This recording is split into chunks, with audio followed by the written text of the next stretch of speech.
Good afternoon, Auburn Alliance Church family. We're glad you're here with us today at 5 to 5, and we have a fantastic guest with us all the way across the big pond, but it's Molly, and somebody that has grown up in our church family, and so you should be able to recognize her face, and we want to have this opportunity to just touch base with her, ask her questions, interact with her, and just in a way, in a very simple way, express our love and care for her. She is important to us.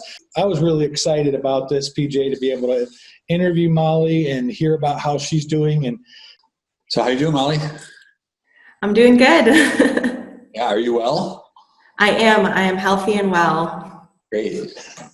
We hear in the news, and we hear it every day, stuff that's going on with the virus and how it's impacting America, and particularly our state, as New York City is one of the epicenters of it here.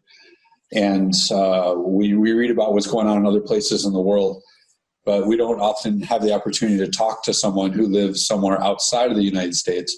So what are things like for you? Is there a sense of panic? Are people sick all around you? Or what's life like for you these days? So we are on a lockdown. It is being taken very seriously by our country. There are areas where police are patrolling. They have helicopters out at night. We're on a strict curfew from 6 p.m. to 6 a.m. So there's only emergency reasons to leave during that time. And then from 6 a.m. to 6 p.m., we have basically, essentially, kind of what you guys have. It's a little bit more than shelter in place. It's you're only going out for doctor's appointments or necessary supplies, but definitely social distancing when we're out and being careful, wearing masks when we can now, at the recommendation of CDC and all of that. So has it impacted your daily life very much? Yeah, it has. We are not in session anymore at CCA. We're calling it disrupted learning, and I am sending things online to my students. I'm emailing with them and video chatting with them a couple times a week, and trying to keep in contact and keep things up as we can, keep them engaging with different materials. But we've just declared an end date of May 22nd for our school, and that's when we'll stop the disrupted learning, and we'll see where things go from there. Yeah, you taking a break for the summer and then go back to school in the fall? Is that how it works? Yep. Yeah, typically that's how it works. We're not sure what the fall will look like yet, and the long-lasting impacts of this. There's still some talk that we may only meet part-time or do some alternating schedules, different stuff like that. But really no one knows yet, and we're just trusting that it's going to work out and he's going to bring us through. Yeah. So how many students do you have again? In my classroom, I have 11 students. I teach 5th and 6th grade. So there are 4 6th graders and 7 5th graders. So are they all live local then?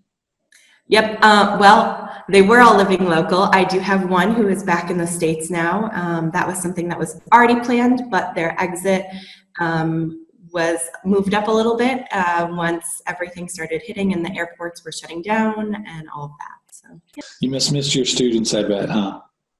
I miss them a lot, yeah. I see them on video chat, but it's not the same. So. Yeah, it's not the same. It's not the same. So how well were you able to make that transition from caring for your students in person to now trying to figure out a way to teach them and to care for them with virtual means? Was that an easy transition for you or difficult? It was not easy.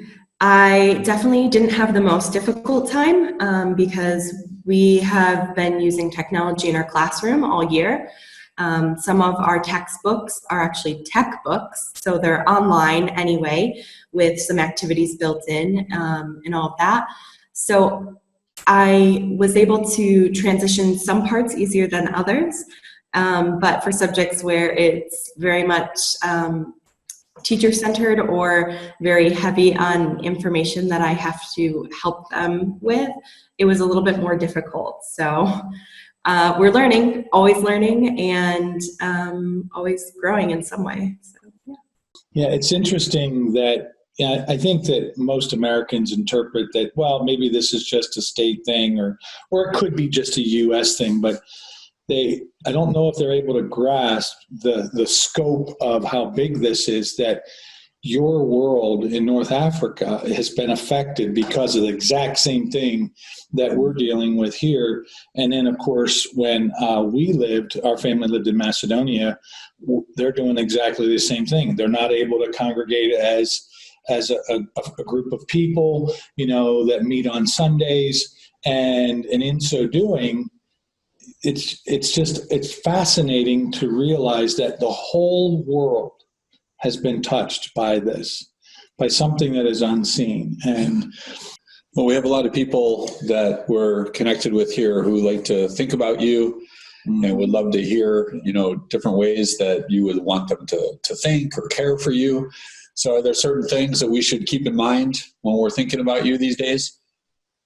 Definitely keep thinking about my students, keep lifting them up. Not every student goes home to the best situation, and that's across the board. That's not just here. That's, in the States and everywhere. So just keep them on your minds. Keep thinking about peace and really just calming any fears or anxieties that they're having about getting sick and illness. We do have a couple of students who family members have been sick or have tested positive. We've had 2 different people connected with our school who have been ill, and then 1 student who's possibly ill as well right now with the virus. So prayers of health and peace and comfort are really the best thing, and for them to be able to see love and light around them through their teachers, through administrators reaching out to them, and just asking how we can better serve them. So definitely keep my students in mind. For me personally, I am currently alone in my house. Both of my roommates are not here with me. So I've been doing really well, and I've really enjoyed alone time, actually.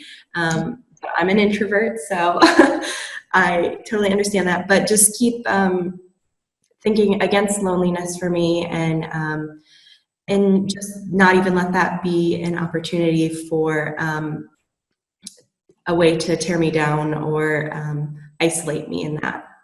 Yeah. well, we love you, Molly, and we miss you. And we will be thinking about you a lot, as many others of the church have talked to us about you. So we just want you to know that we love you and you're important to us. I miss you all. I appreciate you all. And yeah. And our last question is, do you watch our 5 to 5 videos? I do. Yeah. Did you see the one yesterday? I did. I just watched it. Yeah. Okay. So whose challenge was the best? Oh, I'm not entering that that conversation. It was amusing. I would say it's a tie. Yeah, definitely. It's a tie. Only one of us got it into our mouth on the first try. That's true. Without using articles of our clothing to assist. That's true.